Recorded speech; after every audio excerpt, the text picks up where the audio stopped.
మేము అమ్మవారి దర్శనానికైతే వెళ్తున్నామండి విజయవాడకి. 1 మంత్ బ్యాక్ అయితే రిజర్వేషన్ చేపించుకున్నాము. ఈ విషయం అయితే షార్ట్ వీడియోలో చెప్పాను కదా! ఇదైతే లాంగ్ వీడియో అండి. మేము ఎక్కడెక్కడ ఎళ్తున్నాము అనేదంతా ఈ వీడియోలో అయితే చూపిస్తాను. ముందుగా అయితే మేము ఇక్కడ విజయవాడకైతే రీచ్ అయిపోయాము. ఇక్కడ బ్రిడ్జ్ చూడండి, ఇండిపెండెన్స్ డే గదా! అందుకు ఫ్లాగ్ లైట్స్ అయితే వేశారు. చూడడానికి చాలా కలర్‌ఫుల్‌గా ఉంది. గుడి కూడా కనిపిస్తుందండి లైట్‌లతో. కొద్దిగా లైట్‌గా కనిపిస్తుంది. ఇప్పుడు బాగా కనిపిస్తుంది చూడండి. ఎంత బావుంది గుడికి. లైటింగ్ అంతా వేసి డెకరేషన్ అయితే బాగా చేశారు. శ్రావణ మాసాలు కదా! అందుకు బాగా డెకరేట్ చేశారు. మేమైతే విజయవాడలో రీచ్ అయిపోయాము. 2:30కి అయితే మేము విజయవాడలో అయితే దిగేసాము. ఇక్కడ చూడండి రైల్వే స్టేషన్ కూడా ఎంత కలర్‌ఫుల్‌గా ఉందో. ఎర్లీ మార్నింగ్ అయితే నిద్రలేసామండి. దర్శనానికైతే వెళ్తున్నాము. ఆటో తీసుకున్నాం మేము. 15 మెంబర్స్ అట్లా వచ్చినాం కాబట్టి ఆటో తీసుకొని బయలుదేరుతున్నాము. నైట్ ఎంత బాగా కలర్‌ఫుల్‌గా ఉన్నింది కదండీ! ఇప్పుడు చూడండి డేలో కూడా అంతే బావుంది. ఇక్కడైతే మా బ్రదరు అందరికి ఫ్లవర్స్ తీపిస్తున్నారండి. మేమంతా ఫ్లవర్స్ పెట్టుకుంటున్నాము. ఎందుకంటే దర్శనానికి వెళ్తున్నాం కాబట్టి ట్రెడిషనల్‌గా వెళ్ళాలి అని చెప్పి అయితే అనుకున్నాము. ఇక్కడ చూడండి పైన గుడి కూడా కనిపిస్తుంది గదా! ఎంత బావుంది ఇక్కడ. గుడి పక్కనే అండి ఇదంతా ఈ ప్లేస్ అంతా. దాని తర్వాత ఎంట్రన్స్ అండి ఇది. దర్శనానికైతే వెళ్తున్నాం. దాని తర్వాత నుంచి ఫోన్ నాట్ అలౌడ్ కాబట్టి మేము కొంతవరకైతే వీడియో తీశాను. దాని తర్వాత అయితే తీయలేదు దర్శనం చేసేదంతా. మేము మా బ్రదర్స్ అందరము రూ. 100 టికెట్‌కైతే వెళ్ళాము దర్శనానికి. కొద్దిగా త్వరగా అయిపోతుందని.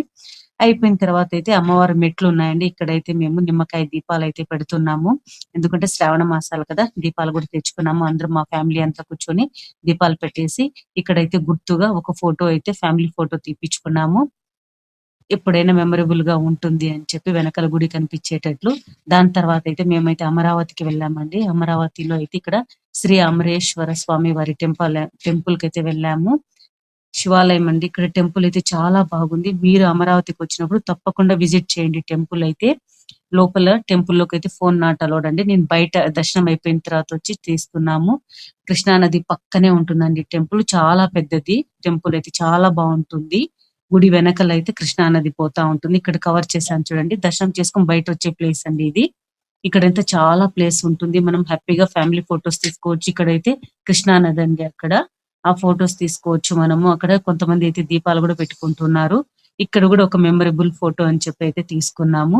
మీరు వచ్చినప్పుడు ఈ టెంపుల్ అయితే విజిట్ చేయండి. దాని తర్వాత దాని పక్కనేమండి అమరావతి నుంచి 1 కిలోమీటర్ వెళ్తే బుద్ధుడి విగ్రహం ఉంది.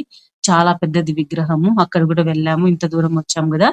ఈ విగ్రహం గూడా కవర్ చేసి వెళ్దామని ఇక్కడ గూడా మెమరబుల్‌గా ఉంటుందని ఒక ఫోటో అయితే తీసుకున్నాము. ఈ వీడియో మీకు సెండ్ చేస్తున్నాము. దాని తర్వాత అయితే అక్కడి నుంచి రిటర్న్ అయిపోయాము. ఇదైతే సచివాలయం అండి. కొత్తగా కట్టారు కదా! సచివాలయం గూడా ఎంత గ్రీనరీగా ఎంత బాగుంది చూడండి. అందుకు ఈ వీడియో గూడా మీకు పెడుతున్నాను. అమరావతికొచ్చినప్పుడు ఈ ప్లేసెస్ అన్ని మీరు విజిట్ చేయండి. హ్యాపీగా ఫ్యామిలీతో ఎంజాయ్ చేయండి.